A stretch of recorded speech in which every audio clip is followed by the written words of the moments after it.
Good morning. Hello everyone. Welcome back to my vlog at George Farm. Yan mga ka-BSK. Mapagpalang araw po sa ating lahat. Yan.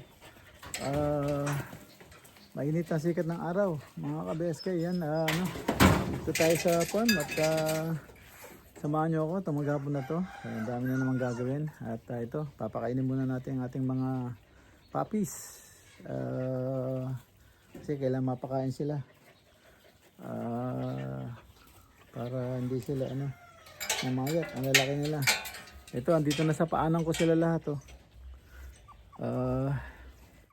Ayan o. Nasa paanan ko na lahat. Minangat-ngat na ako. Ayan ang mga puppies. Ayan, pakainin natin sila.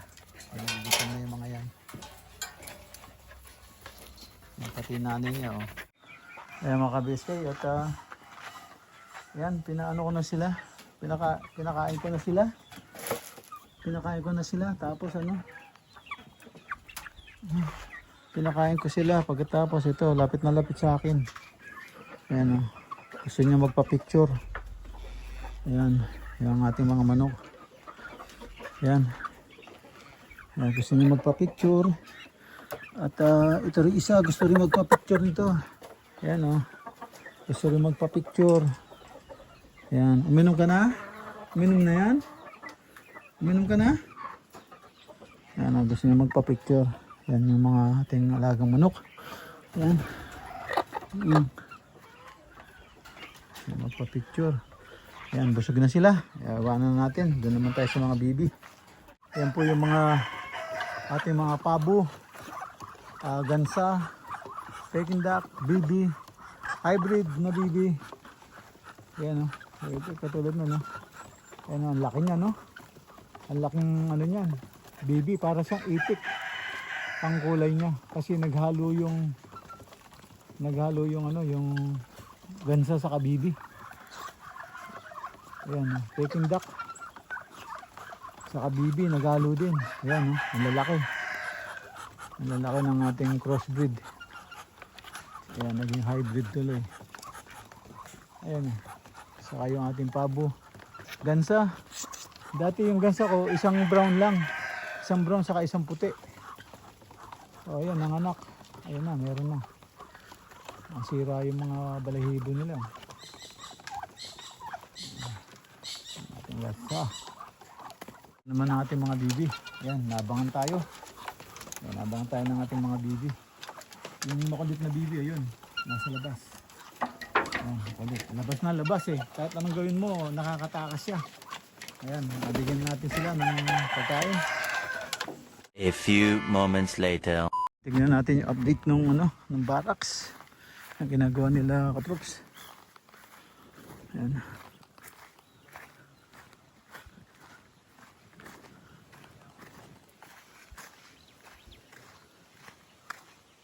Yung sisiw, hindi ko mapakain. Kailangan magsuot ng gloves.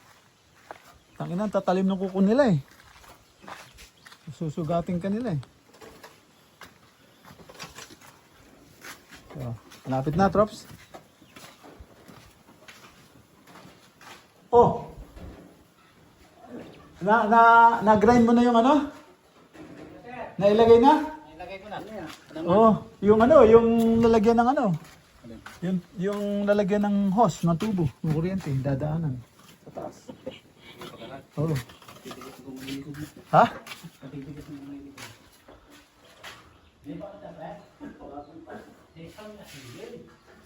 Yun doon yung sa daanan. Oo. Tignan mo kung may butas yung munang kung saan ang butas ng ng circuit breaker. Oo, yung may butas yun. Meron sa likod. Tapos yan, trops. Meron sa likod. Trops. Ay, Yung sa baba niyan, asintahan mo ng, floringan mo ng taas. hanggang uno. No, yung tapat niya, Itong yung babanggaan ng pintuan. Para pagka naghugas dito, hindi papasok dyan. Hindi, mahirapan sila maglinis. Kailangan nakaangat yan ng mga 1 inch, kahit 1 inch lang.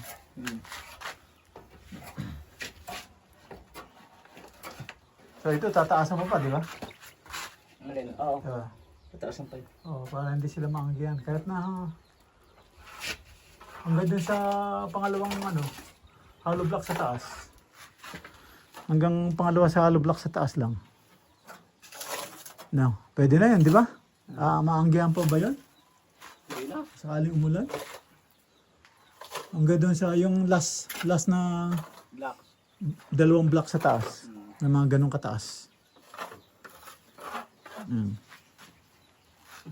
Hanggang dito. Oh, yan. Hanggang dyan. Hindi na siguro, no? 1, 2, 3, 4, hindi na. Hindi na, no? Apat na patong gas na yun. Tapos dito, lababo. Ano na, tubular na lang para ano. Dito manggagaling. Sasabi. Ha? Dito manggagaling.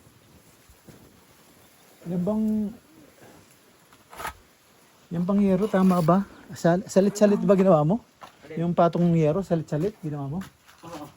Ha? Alin yung year na to? Oh, yung patungan. Oo. Salit-salit yan, ha? Meron lang ano yan. Meron lang kulang ng pako. Salit-salit yan. Doon sa dulo. Parang, ay, hindi salit-salit. Trops, Alin? hindi salit-salit. Itong gitna na to, sa ibabaw to dapat.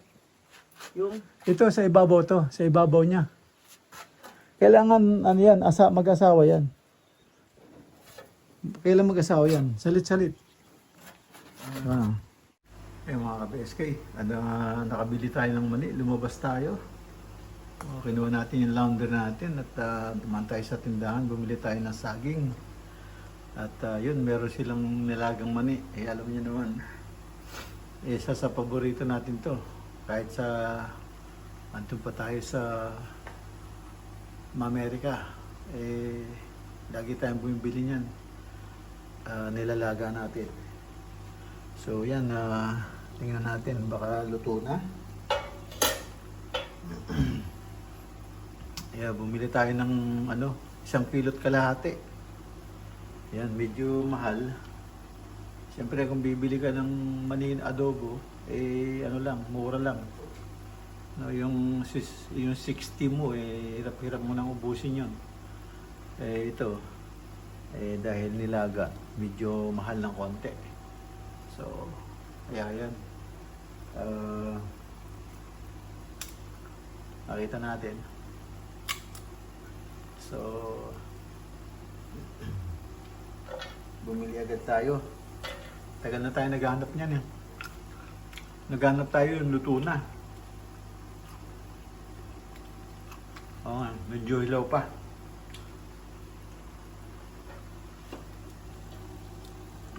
Medyo hilaw pa. So, takban mo natin. Lagyan ko konting asin. Lagyan ko na konting asin, mga ka-BSK. Para hindi mapanis. Madali mapanis yan eh. Yung nilagang mani. Sandali, nagpapawis yan. Namigyan natin ng asin. Para magano siya, magano siya ng konti. Hindi siya mapapanis agad pag may asin. So yan, siguro pag medyo matuyo-tuyo na yung tubig niyan, pwede na. So for now, ang tawag doon, parang pa siya, medyo tumutunog pa pagkainin mo. So konting laga pa uli. Yan. Pwede. Tama-tama siguro pag medyo matuyo yan. Luto na yan. Ayos. Sa wakas, nakakita rin tayo ng mani. Yan, mga ka-BSK. Ayan, mga ka-BSK. Dito na po tayo sa loob ng bahay. Yan. At nakatapos na po tayo ng simpleng video sa maghapon. Ayan, at paalam na po ako. At dito lang po muna. Kita tayo sa susunod na upload. Yan, maraming po salamat. Ingat po dyan. God bless. Bye-bye.